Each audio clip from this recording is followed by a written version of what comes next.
Beginning with the latest on the attack on House Speaker Nancy Pelosi's husband. The suspect, David DePape, is set to appear before a judge today. Even before that arraignment, we're learning more from the FBI about his alleged plans. In an 8-page charging document, authorities say DePape admitted he wanted to, quote, hold Nancy hostage and break her kneecaps if she didn't tell him the truth.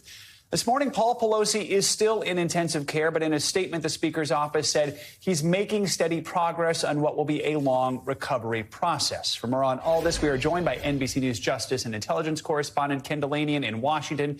Ken, good morning to you. First of all, just take us through this charging document from the FBI. What have we learned? Good morning, Joe. Well, this document both confirmed the accounts that we had already been hearing through law enforcement sources and added a new dimension with the confession of DePape to San Francisco police officers after they detained him, which lined up exactly with what we've heard, which is that he went there with a plan to detain and harm Nancy Pelosi. He came with a backpack full of equipment. He broke into the house, according to this affidavit, using a hammer to break glass, raising questions about the lack of security at the residence of the Speaker of the House in San Francisco. Got up to the second floor, surprised Paul Pelosi in his bedroom. Paul Pelosi asked where was Nancy Pelosi. Paul Pelosi told this attacker that Nancy Pelosi was not coming home anytime soon. He said he would wait. Paul Pelosi managed to get into the bathroom and call 911. What we learned from this document is that the assailant knew he did that, but decided to remain anyway, knowing the police were on the way, because the assailant told police that he believed he was opposing tyranny and that surrender was not an option.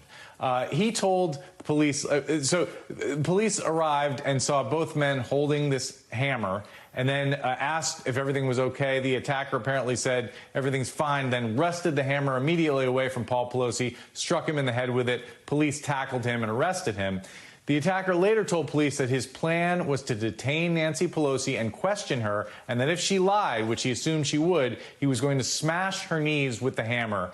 And he wanted that to serve as a lesson to other members of Congress because he believed that Nancy Pelosi was in charge of what he called Democratic Party lies. So clearly a political motive here, and that's why the Justice Department brought this rarely used charge that makes it a crime to assault a relative of a federal officer with the intent to intimidate or coerce that officer, and that carries a penalty of 30 years in prison. So the Justice Department brought these additional charges, even knowing that the state, through the district attorney, was going to charge DePape with very serious crimes, which they have done, 6 charges, including attempted murder. So both the federal and state governments bring the weight of justice against this defendant. So a lot of alleged details laid out there by authorities. Looking ahead, Ken, what comes next in the investigation? What kind of punishment could DePape potentially be facing?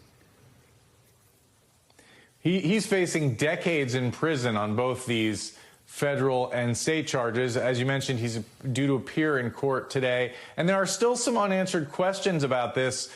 Things that blanks we'd like to fill in. Is there a 911 tape that we could hear? Because, Joe, to be frank, there are awful conspiracy theories swirling around the internet about this for which there is no evidence. And it's in the interest of the authorities to get as much information out as possible, affirmative proof that this was what they say it was, which was 2 men who didn't know each other, and an attacker, a apparently deranged man who was living in a garage, allegedly taking these steps because he was in the throes of conspiracy theories and violent rhetoric. I mean, let's talk more about that. I mean, the U.S. political landscape is really a minefield of conspiracy theories right now, including the ones surrounding this attack. So what have we learned about the suspects' beliefs, and is there now an effort to increase security for other lawmakers, especially with the midterms just a week away?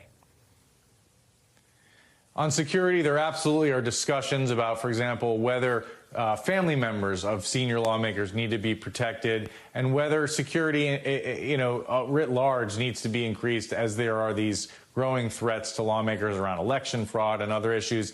And then in terms of this suspect, a review of his social media shows a sort of a variety of beliefs all over the map, but more recently, he seems to have embraced the QAnon far-right conspiracy theories that have become so ubiquitous, and that he seemed to there were even sort of Holocaust denial, pedophilia obsessions, really fringe stuff by this suspect in both blogs and social media postings, Joe. A lot of new information this morning. Ken Dilanian, thanks so much for laying it all out for us.